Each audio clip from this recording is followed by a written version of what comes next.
its history standing 238 feet tall in the national capital's Mehrauli area. Qutub Minar, the majestic UNESCO World Heritage Site, which attracts over 3 million visitors every single year. But what do we actually know about it, and why are we talking about it now? Why is it dominating the headlines? Let's first get the historical facts associated with the Qutub Minar out of the way. It goes back to the 13th century.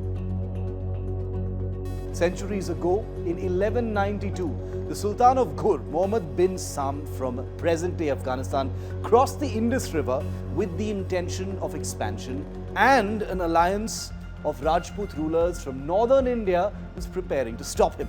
Now, the Rajput alliance then failed, and the Ghurid forces took possession of both Delhi as well as Ajmer in present-day Rajasthan. Now, both the cities were associated with the Rajput leader PRITHVI CHAUHAN.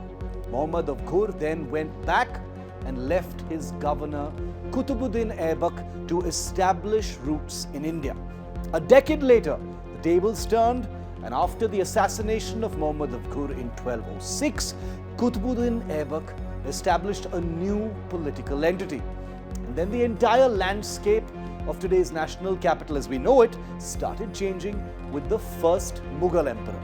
Now, the Qutub Minar as we know it today is a congregational mosque built in the place of Fort Qutbuddin, wrested from PRITHVI CHAUHAN.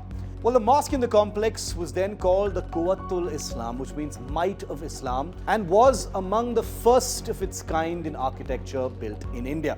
The minaret symbolizes the then emperor's triumph over Rajput rulers, most importantly over PRITHVI CHAUHAN. What now could possibly be the reason for Hindu mythological carvings on the walls across this monument?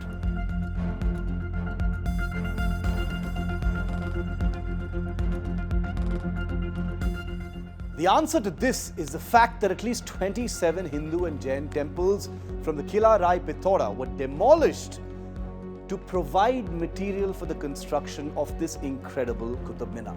The minaret took 3 rulers to build. Qutbuddin Aibak couldn't build it above level 1. Then his successor Shamsuddin Iltutmish built 3 more levels in the year 1220. And then a century later, the emperor of Turkish origin Firoz Shah Tughlaq rebuilt it, adding 2 more levels on top of what had already been built. Now, the controversy now is about the Minar's significance. So the entire fight over the Qutub Minar is now in court, with a former regional director of the Archaeological Survey of India in a statement calling the Qutub Minar a sun tower built by the rulers of the Gupta Maurya dynasties.